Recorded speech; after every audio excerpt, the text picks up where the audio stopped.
আসসালামাইকুম, welcome to Minha Akter booster rainbow another ব্লগে। আজকে আমি আপনাদের সাগরের রিঠা মাছ রান্না করে দেখাবো। সাগরের রিঠা মাছের ঝোল করব ঝাল ঝাল করে। আপনারা দেখুন। প্রথমে আমি রিঠা মাছটাকে ধুয়ে পরিষ্কার করে চকচকে করে নেব। এই কালো চামড়াটা থাকবে না। একদিকে আমি মাছের ঝোলটা করার জন্য চুলাতে ফ্রাই প্যান দিয়ে দিছি, কড়াইটা গরম হোক। আর আমি একদিকে পেঁয়াজটা মশলাটা কষাবো, আরেকদিকে মাছটা পরিষ্কার করব। আমার কড়াইটা গরম হয়ে গেছে, এখন আমি কড়াইতে তেল দিয়ে দিলাম মাছের ঝোলটা করার জন্য।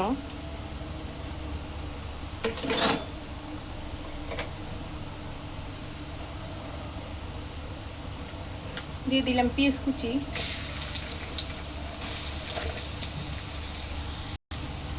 এখন আমি দিয়ে দিব বেশি করে কাঁচামরিচের ফালি, কারণ আমি বলছি যে আমি রিঠা মাছের ঝোলটা করবো ঝাল ঝাল করে, এর জন্য একটু বেশি করে কাঁচামরিচ দিয়ে নিচ্ছি। আমি পেঁয়াজটাকে আগে তেল একটু ভাজা ভাজা করে বাদামি রং করে নিব। আমার পেঁয়াজটা হালকা লাল করে ভাজা হয়ে গেছে, এখন আমি দিয়ে দিব এতে হলুদ মরিচের গুঁড়া,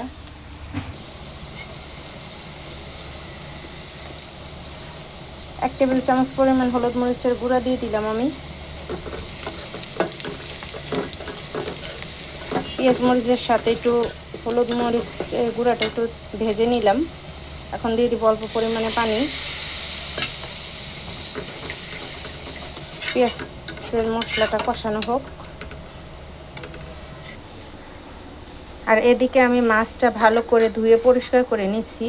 এই যে বলছি না, কালো ভাবটা থাকবে না। যে অনেকে কালো চামড়াটা দেখে ছিলে ছিলে যায়, এটা দেখে ঘৃণান, খেতে চান না। কিন্তু এই মাছটা খুবই স্বাদের মাছ, আপনারা না খেলে বুঝতে পারবেন না। একবার খেলে বারবার খেতে চাইবেন। তো না ঘিনিয়ে আপনারা ট্রাই করে দেখবেন বাসায়। আমি যেভাবে রান্না করতেছি ঠিক সেভাবে আপনারা খেয়ে দেখবেন। আশা করি আপনাদের খারাপ লাগবে না। একবার ভালো লাগলে বারবার খেতে চাইবেন। অবশ্যই অবশ্যই বাসায় আপনারা ট্রাই করবেন। আমার মশলাটা কষানো হয়ে আসছে, আরেকটু কষানো হবে।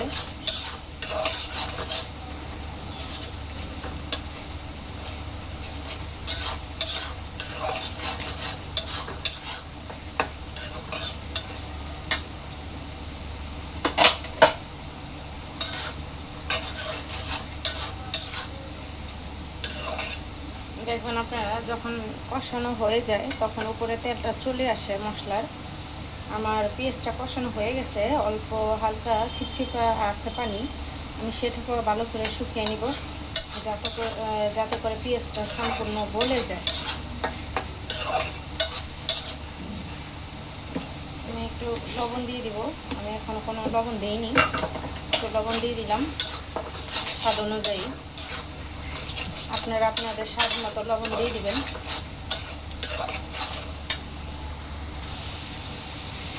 আমার সবটুকু পানি শুকানো হয়ে গেছে, মশলা পেঁয়াজ একবারে কষানো হয়ে গেছে।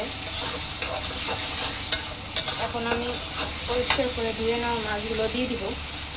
মাছগুলো দিয়ে একটু কষায় নেব।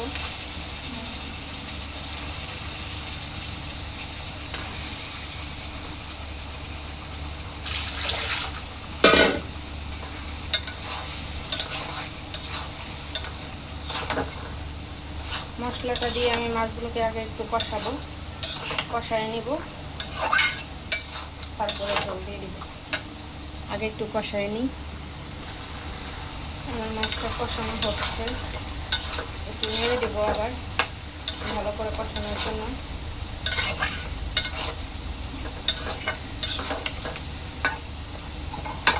আবার একটু ঢেকে দিই, আবার একটু কষানো হোক। আমার মাছটা কষানো হয়ে গেছে, এখন একটু জল দিয়ে দিব।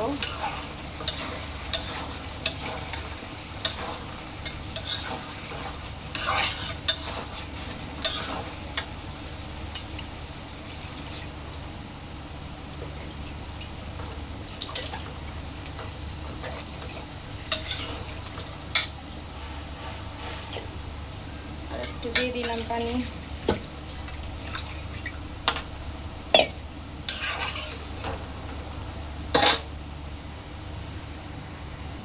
আমার নিজের হাতে লাগানো ধনেপাতা গাছ, আমি তরকারিতে দেওয়ার জন্য ধনেপাতা ছিঁড়ে নিচ্ছি। একটু তরকারিতে বলক চলে আসছে।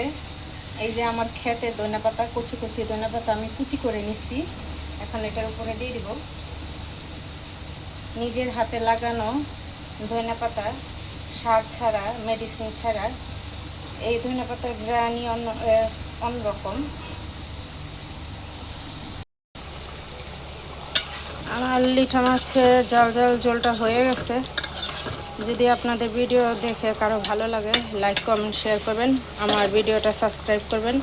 আল্লাহ হাফেজ, আসসালামু আলাইকুম।